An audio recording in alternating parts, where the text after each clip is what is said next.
Well, I was shopping for a new trigger, which one's me, a used binary or an FRT. Too bad I didn't know the latter was back, cause now I'm shooting every time I release and pull back. FRT. Government had to back down, baby. Saw the report on my TV. Thought about getting that new FRT. Now instead of shooting fast, oh my god, my fingers getting tired at the range and I'm getting laughed at. FRTs are back, baby.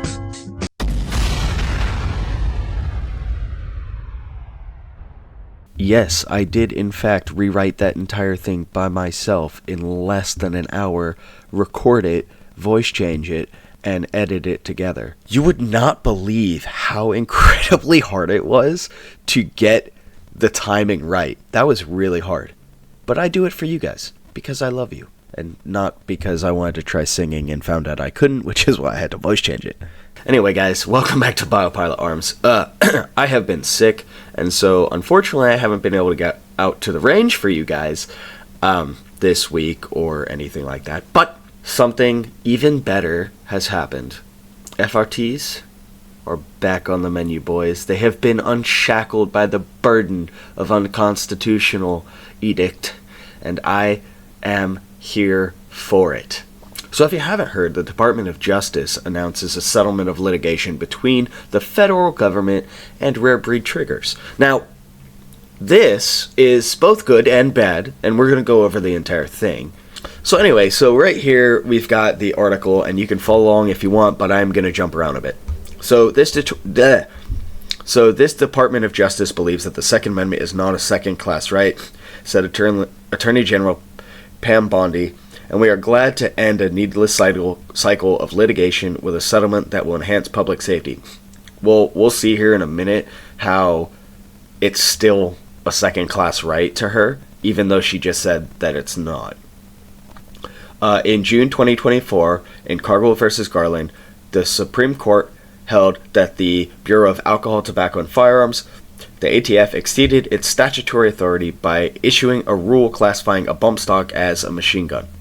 In July 2024, the Northern District of Texas applied Cargill v. Garland to a device called a forced reset trigger and concluded that FRTs also cannot be classified as a machine gun, which was the correct ruling. Now, the department's agreement with rare breed triggers avoids the need for continued appeals in the U.S. versus rare breed triggers and any continued litigation in other related cases concerning the same issue.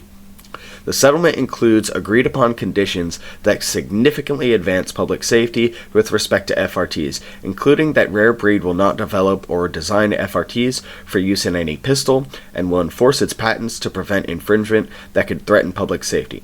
Rare Breed also agrees to promote the safe and responsible use of its products. That right there is what I'm talking about. That's what I'm saying when I said just a minute ago how she says it's not a second class right, but then immediately comes to an agreement that makes it a second class right.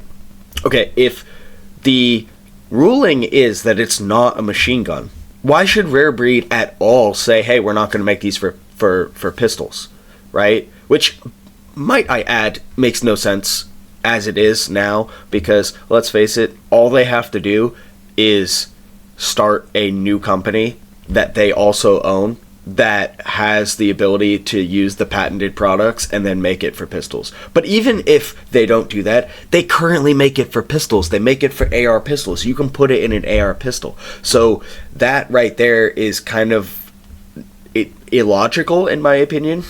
But then they're basically saying, hey, we're going to make sure that you enforce your patents to prevent infringement that could threaten public safety.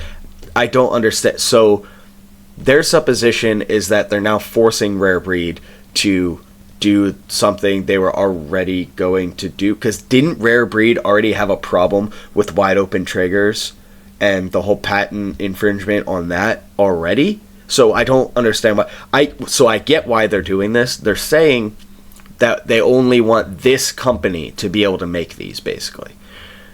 And if only one company can make them with this patent, then it makes it to where other companies are either going to have to not sell them, reinvent them, or invent a new trigger. And so it makes it to where the government has its little thumb on this one company. And I don't like that. I don't like that at all. So there are 3 cases that are going to be resolved under this settlement. NAGR versus Garland, United States versus RBT, and United States versus miscellaneous firearms and relay parts equipment listed in blah, blah, blah, Utah. Now, from what I understand, this has been basically dismissed with prejudice, meaning that should a new administration come in, a new Democrat administration, they can't go back on this. They can't redo this. They can't try reinterpret this. They can't do anything like that. Now, could they always try and write legislation? Excuse me. Could they always try and write legislation that would ban these things? Yeah, I suppose. But as far as enforcing any type of rule, any type of current law on the books to try and go after these things, that's done. That is not going to happen anymore. So basically at this point, yeah, you want an FRT? You can get one. Now, I would still highly advise you, if you can buy it with cash, buy it with cash. Because we all know that what's going to happen. You're going to end up with a lot of tracking. Because they already want to track your stuff with credit cards. They already want to track your purchases online. So if you can do it cash, that's best. Because when they went to go and take these things, they took them from the people who bought them online that they could track down. And now they're being forced to give them back. But a lot of them were taken and destroyed with 0 compensation given. A lot of them are supposed to have been given back, and they're dragging their feet on giving them back. And so if you can avoid having something like this taken from you in the first place, then you'd be in a better spot now, because then you could just take them you could find them from the bottom of the lake that you lost them in, you see. But my point being, you'd be able to take them out of hiding and use them. Now, I never got one because I didn't even know about them until like halfway through all the BS, and I was like, I'll just wait, whatever. But now I'm like, maybe, but they're kind of expensive. Like the ones that I've seen, I mean, it's like $400 or $500 for a freaking trigger, and quite honestly, so maybe, we'll see.